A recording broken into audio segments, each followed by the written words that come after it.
The topic I wish to present today is From Overcoming Muteness to the New Social Contract. This topic found this title later. Earlier, I planned to have a very different title. The Imperative of Overcoming Muteness. The Imperative of Overcoming Muteness. So my assumption was that society is mute. That assumption is somewhat Abovianist. If you recall Abovian's Wound of Armenia novel, it's the same question. Society is mute. The people are mute. The people cannot speak. But when comes the moment of danger, when national life is endangered, people's language, people's tongue shall open up. That was one of Abovian's challenges through his book, to open up people's tongue, to unleash the popular tongue. We had the impression that the people were mute. Mute not because they did not speak, but because they did not speak of the things that really are happening in the country. The impression, that was really the impression, because there was in society, or there were two prevailing main discourses. One, the so-called Patriotic Discourse. So when you speak of national unity, national traditions, when you speak of us being an old nation, of needing to overcome the pressure and oppression of our enemies, all of that is great, but all of that explains little to nothing when we ask what is our society about, what our society is. When we speak of national identity, as a rule, that identity is portrayed as a cultural one, a national historic cultural identity. We speak little about the kind of society we are building. Often I try to cite this example to my students. Surely if you ask a French person about their national prides, they will talk about Jeanne d'Arc, Charles de Gaulle, but eventually they will say they've created now the Human Rights Declaration. They conceived the declaration through which their society lives, but other societies also learn by it, live by it. So when we speak of Vartan Mamikonian and Andranik and the others, I always thought that the question is, what kind of society do you have? How do you raise your children? How do you look after your elderly? How do you organize the change of government? Those questions that the national liberalistic, is what I call the patriotic discourse, has no answers. The other discourse, then, which is present here and quite widespread, is conditionally called the pseudo-Western discourse. Now, here people are talking of human rights. People are speaking of the market economy. These are great topics, distinguished topics. But then the question is, to what extent are these topics linked to our reality?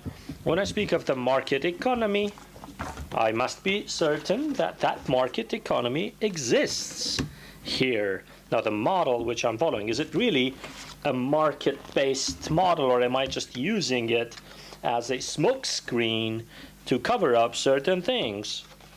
Therefore, that muteness of society is often manifested in chatting much, speaking much. People overspeak to cover up the things that really exist. You may have all noticed people go out on TV and they talk about some odd things, unnatural things.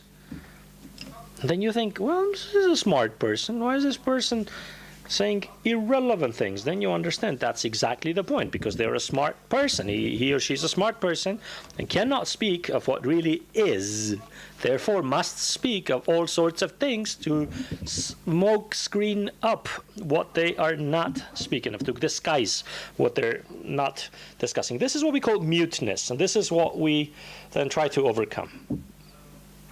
Now, we could say this, fine, we don't have the ideology, but what of sociology?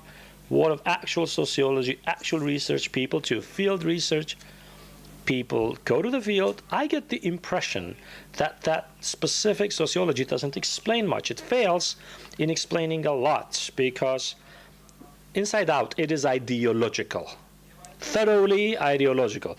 And that ideology concerns not the political models that are sublime, but that ideology concerns, among other things, the practical sociology. Applied sociology itself is ideological. Because you may think they're not saying anything. There's nothing ideological, no ideological claims. They're describing the reality, but instead, that description of reality is per se ideological, because the question is formulated in a way that the generated answer is the one that they expect. So when I try to understand what is the social construct, social fabric of Armenian society is a society that has to have a structure. In Soviet times, we said there are classes, estates, layers, the intelligentsia, the workers, the farmers. What do we have now, other than the group of taxi drivers? Now, it turns out sociological research provides nothing here. Either they describe things which aren't realistic. If you ask them, 50% of the people are employed in agriculture. What are they doing in agriculture? Nobody knows. But if they live in the village, they're classified as being employed in agriculture. And we just measure it by income. Unlike American society, where the model really works, we see a group of people with middle income, about 300,000, one of whom may be a government official, inside out dependent on the government, getting a salary. The other one may be a high-tech specialist, relatively independent, also getting a 200,000 drum salary. And the third one could be a person without a home or anything, the type you call a bum, a homeless bum, and they may have a cousin who's sending 200,000 drums from Russia per month. So we gain nothing from this analysis. This is why our society remains undescribed, uncharacterized, because of this. In one of the forms of this inadequate description is the very common formulation that emerged back in the day, that is the so-called transition countries language. So we're a country in transition from a Soviet command economy, making a transition to a market-based economy. And it's not by accident. My very good friends last year organized a forum, part of which was in the US, part in Armenia, and that was the title, The End of Transition. I found it very surprising. I wanted to ask, when did we complete the transition? Who says we are close to the end of the transition? Or what happened in this transition? Back in 2007, I wrote a paper, an article, where I raised this very question: a transition to where? And the answer was, I don't know where we are making a transition to, but I know where we're not making a transition to. We're not making a transition to Europe. We are not moving towards Europe. Not because we're not there yet, but because we're on a very opposite track, and we have no real desire to get to Europe. I use the Habermas terms that I should not present here, but there was the suspicion of what? Transition. We have a mixed, hybrid society here, and that hybrid society ought to be studied, ought to be researched. And then it turned out for me later, because in those years I was in diplomacy, so I did not too much research. It subsequently turned out all of that was well known for a long time. Back in 2002, curators published classic article was the end of the transitional paradigm.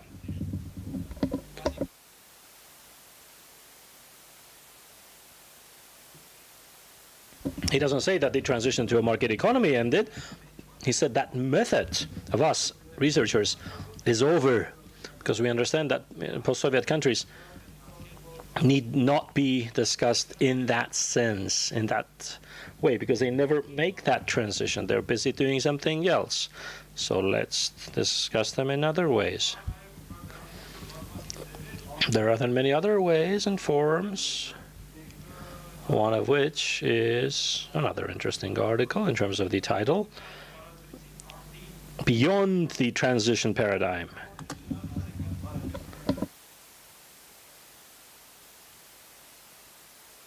So that's over. What's the next model? There are many models, and people can conceive all sorts of models.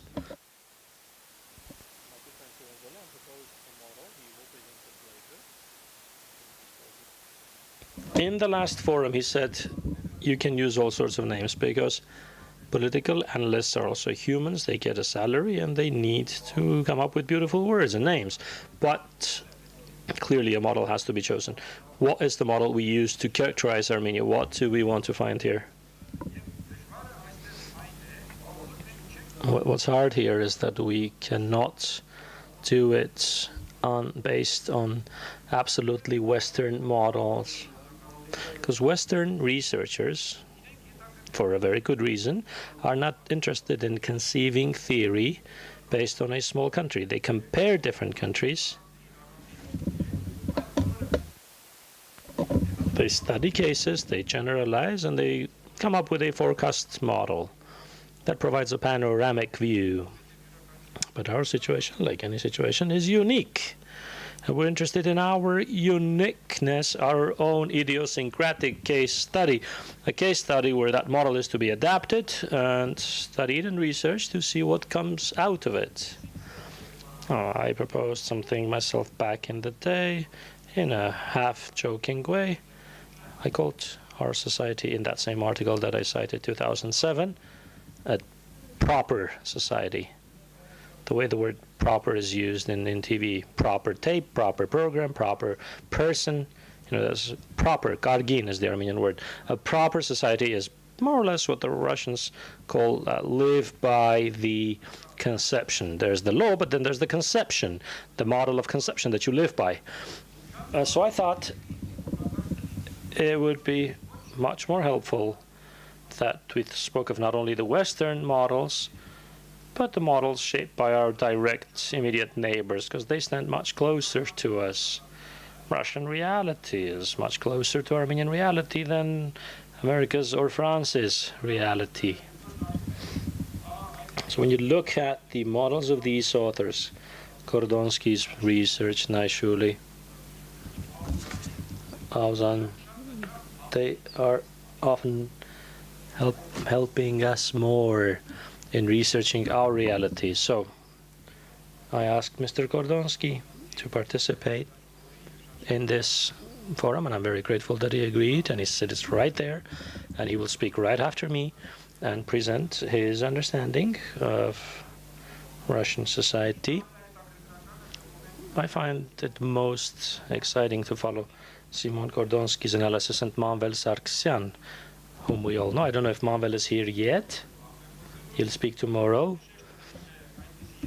Kordonsky focuses on the administrative market, the resource state, a state-based structure, not class, but a state-based structure of society, because he insists society is not made up of our classes, but estates constructed artificially.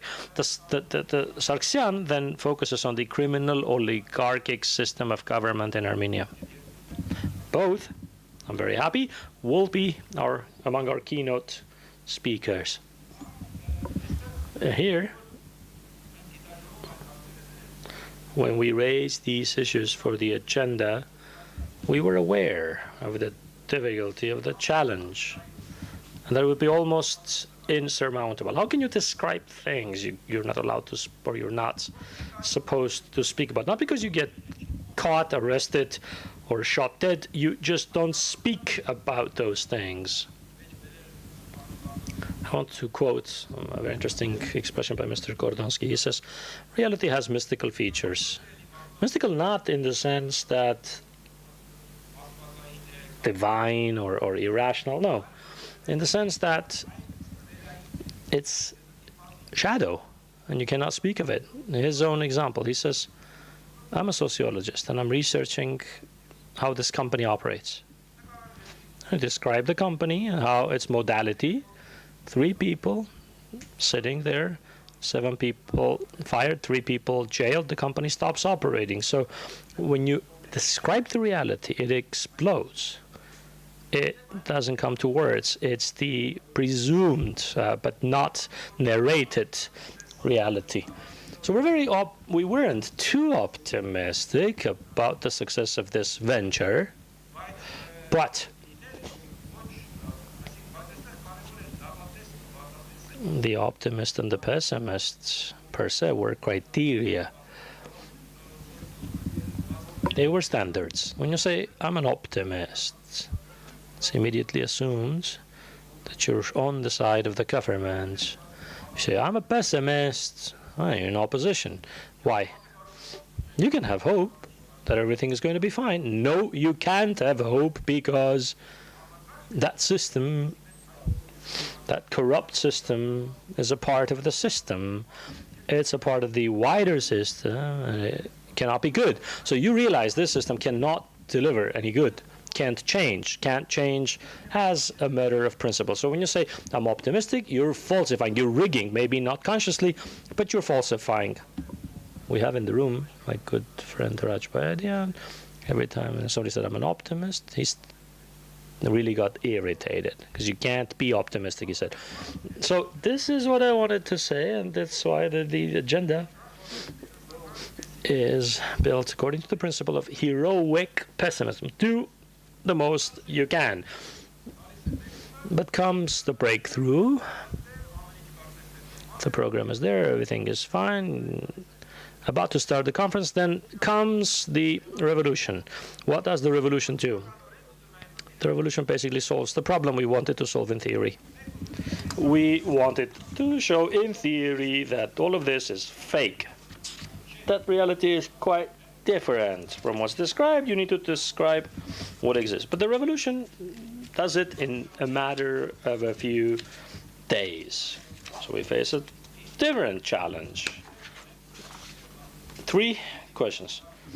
We quickly try to rearrange ourselves. What was, what happened, and what future we expect.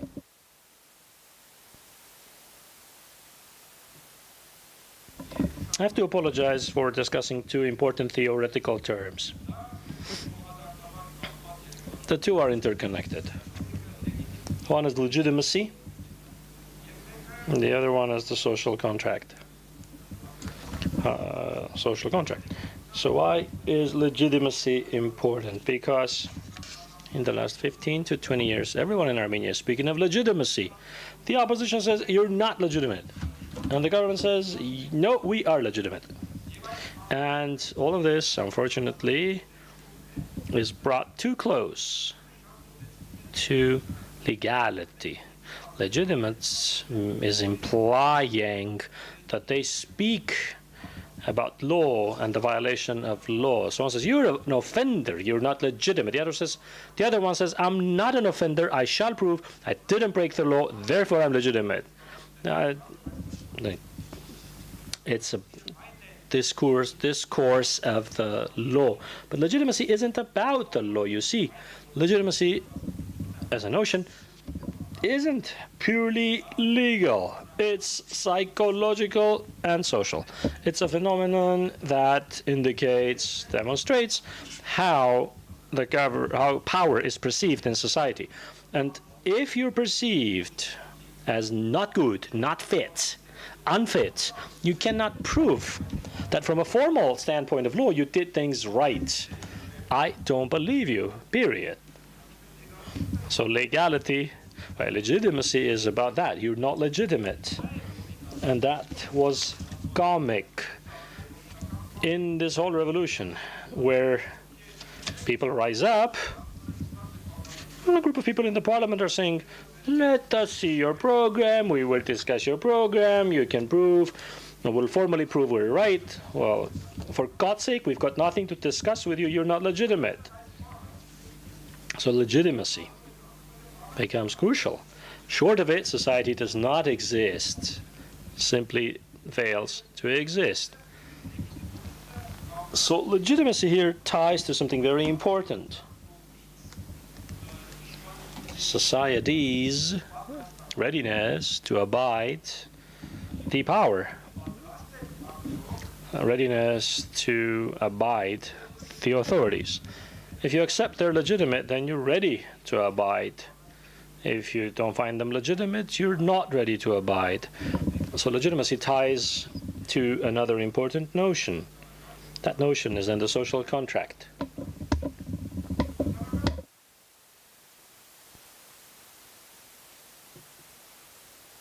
For the formal thinkers, social contract is just as mystical as legitimacy.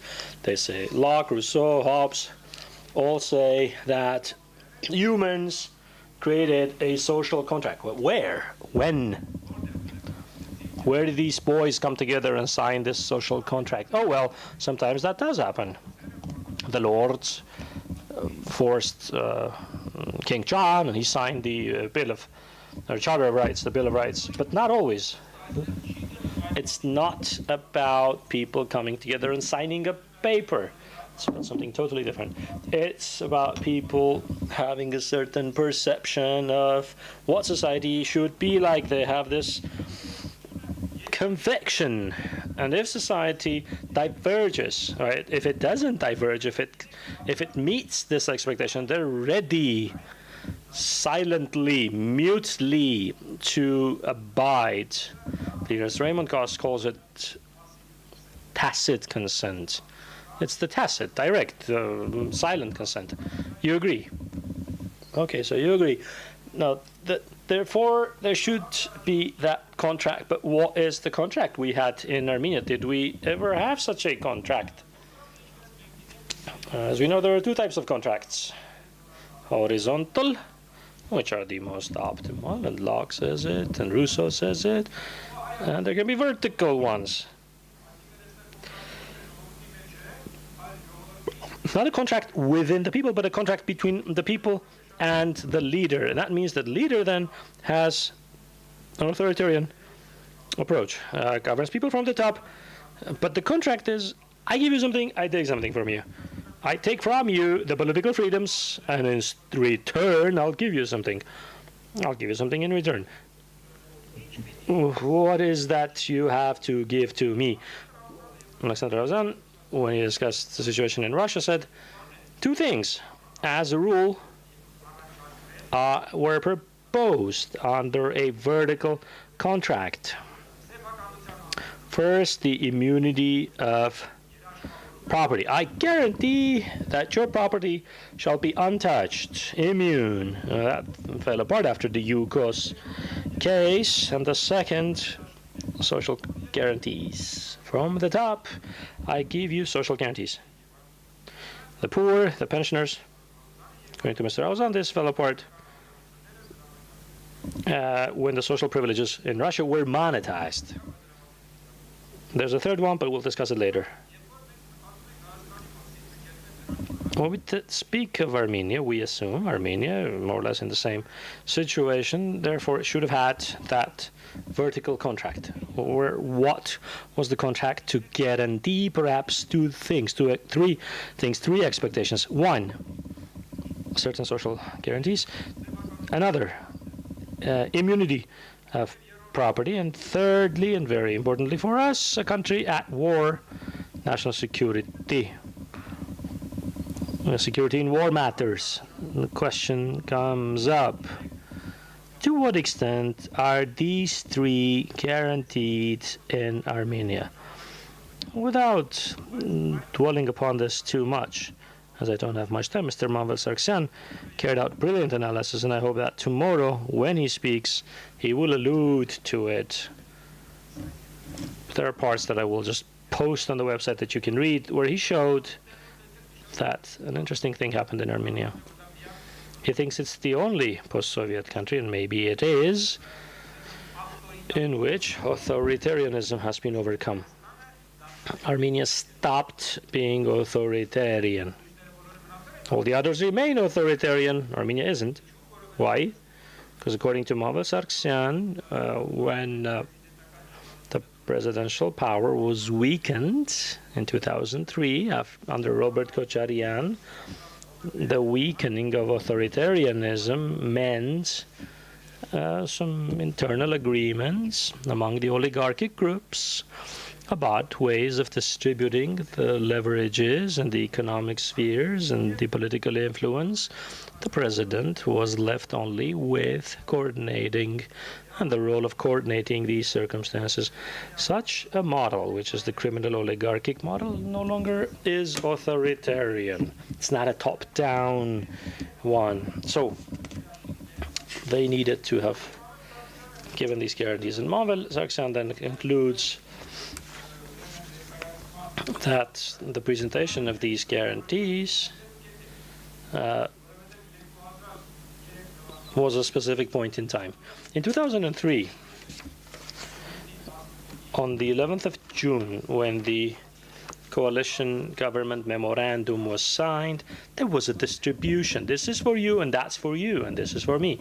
Now then, we will not know fully the distribution that took place, but this was followed by the criminal oligarchic system, not an authoritarian one. Now we say 2003, June is when this happened. Alexander Auzan then says the same happened in the fall of 2003 in Russia, where they brought together the business representatives and they asked them, hey guys, who do you have a problem with, the president or the people? And they said the people. So the question was posed about the need for a social contract. Large business should agree or needs to agree to give something, create funds, give guarantees to people, otherwise the system will not linger. But it failed to happen in Russia because the power was transferred to the president. People accepted the presidential model, different from Armenia. But when this happened in Armenia, and we gained, quote unquote, this criminal oligarchic system, the question we ask is, within the social contract, the assumed privileges, what did these people give to society? Three things. These people were to provide social guarantees. They did not give social guarantees, and Pavel really writes about this very nicely, because the criminal oligarchic system is all about enslaving its citizens at most. So growth, economic growth, that might have even taken place, did not benefit society in terms of prosperity, better prosperity. Prosperity and growth are not related. And the second is immunity of property.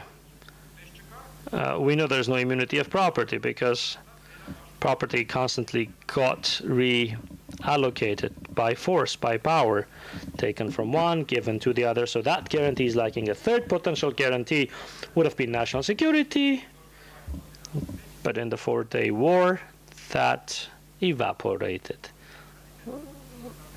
let alone this Pavel Grigoryan arrest of the general story. But the 4-day war demonstrated that these guarantees aren't there. The conclusion, therefore, is that over the course of the years, starting from the 2000s, we've reached a point where in Armenia, no social contract whatsoever existed. None.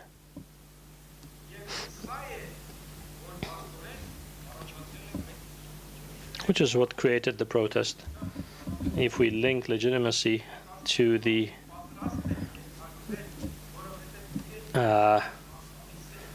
contract and we say people are ready to abide,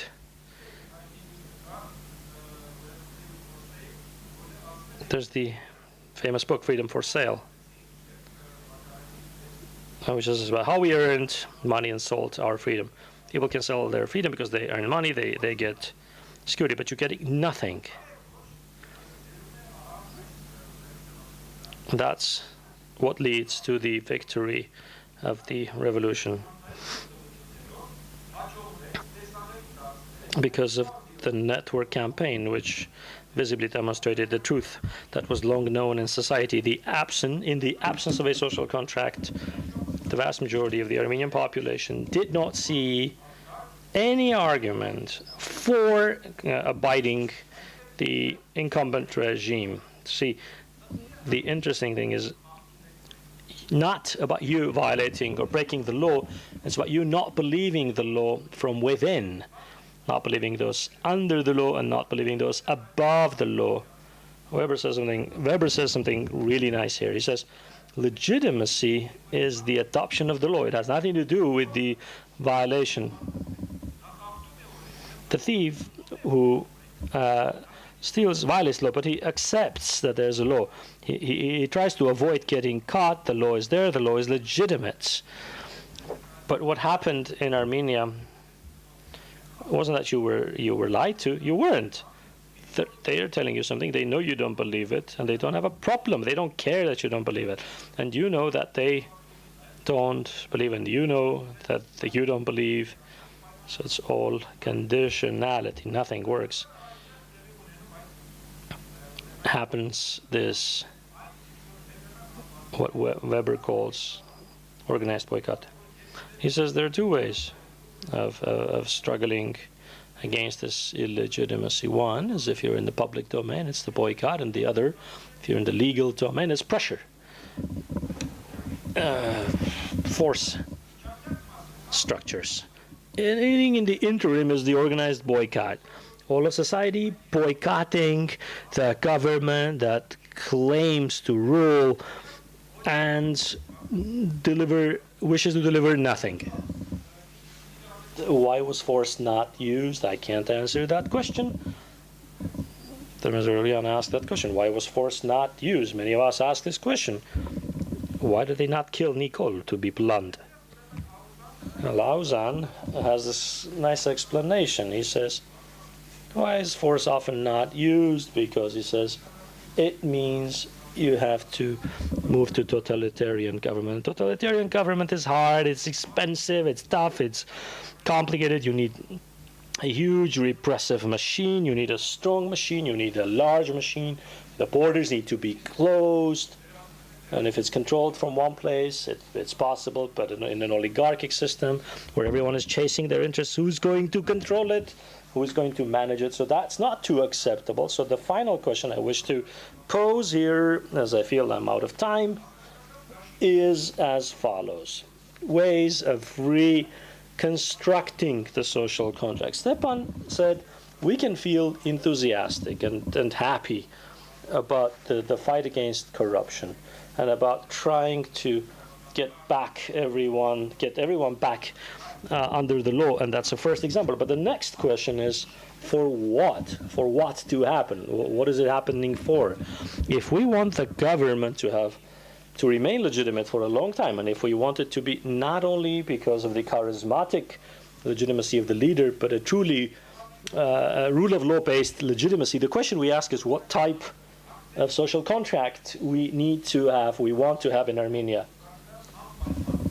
And I think that contract must be based on the notion of fairness, justice, for the simple reason that because of our past, our history, Soviet legacy, our people demand first of all justice and fairness, and justice becomes crucial. So we need to acknowledge that as much as we may like to have a horizontal contract, to a large extent, the contract to be restored in Armenia will one way or another be vertical. It's going to be a vertical contract, and it's going to pose the following questions. Social guarantees, to begin with. And the second one that contradicts this first one guarantees of ownership. But if you provide guarantees of ownership, how do you give guarantees of ownership if people are saying, take it away from them, give it to us, they are thieves? It's the conflict you need to address. How can we create a system in which the wealthy will not be undermined, but they will know that they owe to the others?